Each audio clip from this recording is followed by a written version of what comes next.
Hey guys, and welcome to part 3 of our Esperance expedition, the final part of this series. So a shout out to all those subscribers and the fans alike. Appreciate the support out there, guys. As you may recall in the previous 2 episodes, we took Mossy out and about, showed him some of the good sights in Esperance. We're going to finish up on this one for a run out to Twilight Cove. What possibly could have gone wrong with the nab now?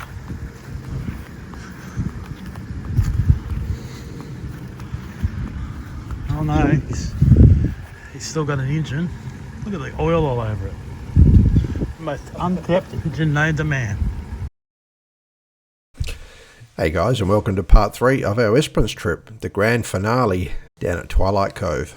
So it was a bit of a late start, but we left Esperance about 10:30 in the morning, and it was straight out to Condingup, and then from there we're out to Balladonia via the Parmango Road.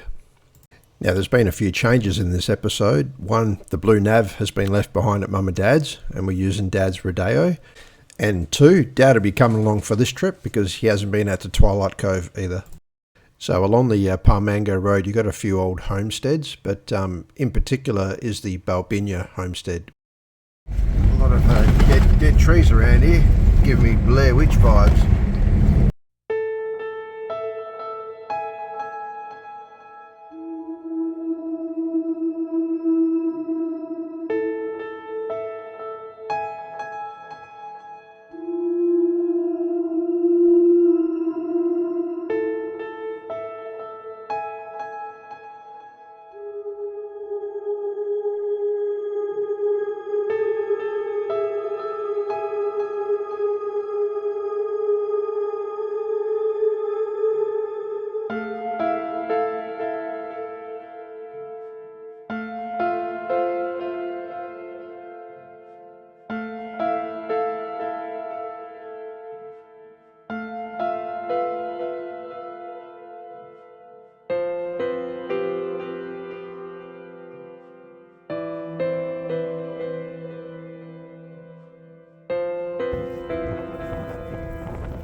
Do you see what I mean? It's Blair Witch vibes for sure.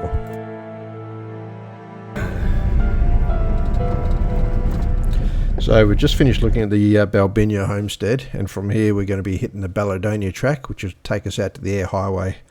We've just stopped to air down because it does start to get a bit corrugated from here on. And here we are, the end of the Balladonia track, coming out at Balladonia. A quick stop off at the Balladonia Roadhouse for fuel and food, and then we're back on the road, following the Ayre Highway out to Cockbiddy. So on our way in the Colorado, heading out to Twilight Cove with the old boy there and Mossy trailing.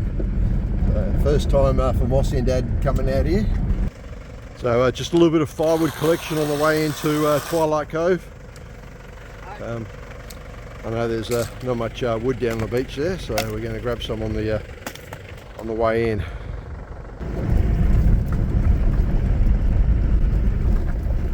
Light is dwindling on the track to Twilight Cove. Although we time's now 6:40. I reckon we've probably got another half hour, maybe most, of daylight. Could be another adventure on the beach at night time, finding a camping spot. We'll see how we go.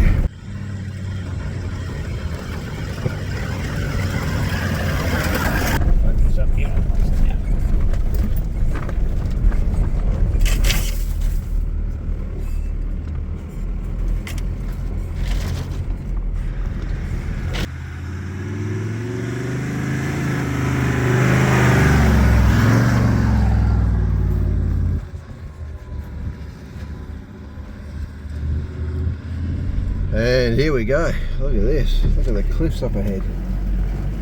Bloody views. Definitely worth the drive out here. Can't wait to see those in the morning at sunrise. But looks great with the spotties on them at night time.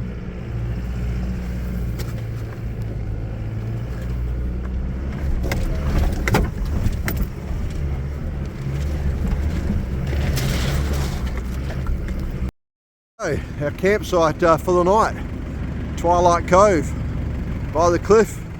We've unloaded the firewood, got a nice bit of firewood there for the night. Might even last us 2 nights, who knows. Mossy's just backing in the Big Bertha. And then we got the Colorado there, so time's about 7 o'clock I think it is. As you can see, we got here a bit later than we expected. First night, we rocked up late, but set up in the dark, but all good.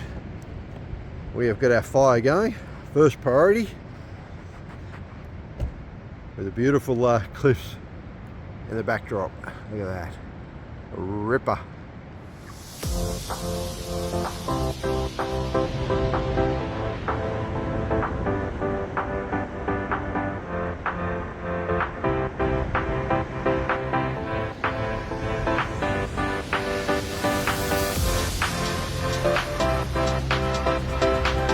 Our morning at Twilight Cove, 6:30 it is.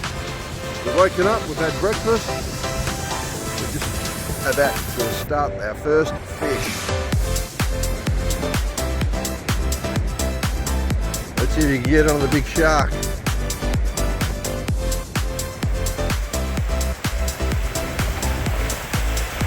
There we go. Good. Beautiful. So after spending an hour feeding the fish, it's time to pack up and let's go check out the Ayre Bird Observatory.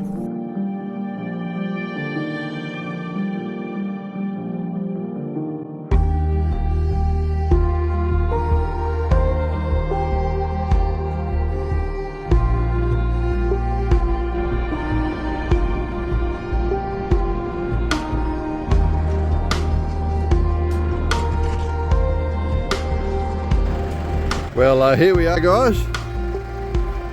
What a beautiful beach. And we're just about to hit the Bird Observatory. Down that way. But look at that beach. Doesn't get any better than that, guys. Okay, time for a quick history lesson here, guys. So in 1841, whilst trekking east to west, Edward John Ayre and John Baxter, along with 3 indigenous trackers, found underground water amongst the sand dunes not far from here. In 1877, 35 years later, it was decided to build a repeater station in this location because of the fresh water that was found earlier. In 1927, 50 years on, the decision was made to move the telegraph lines further north to run parallel to the Trans-Australia line, which also ran between Western Australia and South Australia. Between 1930 and 1976, so 46 years, the station remained abandoned. During 1976, discussions began between 2 groups, BirdLife Australia and the Post Office Historical Society, about restoring the old building and operating it as a bird observatory.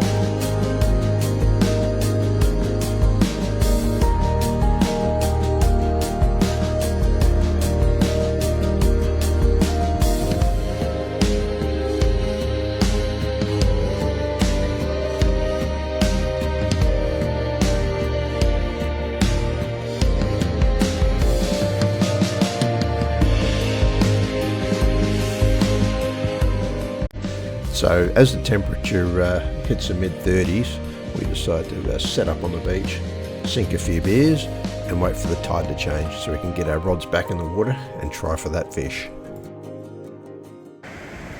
Well guys, here we are out at Twilight Cove, the final sunset for our little holiday. There we go, camped right on the beach by the cliffs there. Look at that, what a view. Got a couple of fellow campers just rocked up this afternoon, otherwise we've pretty much had the place to ourselves. Look at that. Now take you over to our campsite.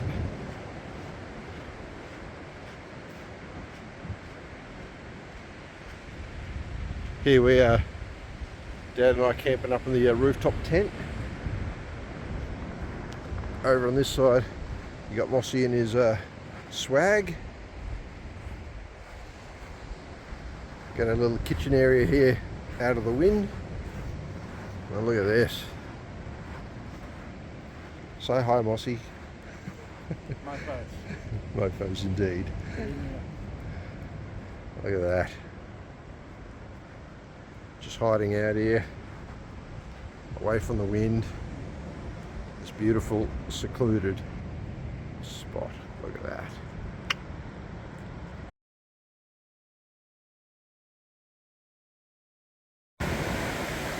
Look at that. Last morning of camp. 4:30 it is. We're about to start cooking some breakfast and we'll pack up and we'll be out of here by about 7 o'clock, I reckon. But look at that. Sun glimmering on the cliffs out at Twilight Cove.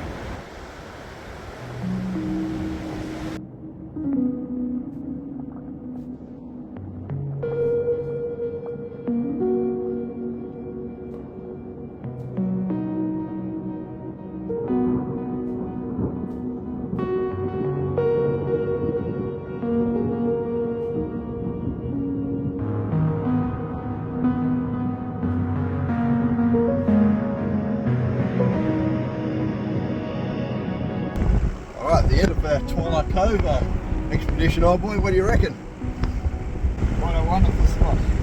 It was good. Fishing was a little bit disappointing, but it got a couple of gummy sharks and Dad got onto 2 little soapies, but anyway. If you like gummy shark, it's alright.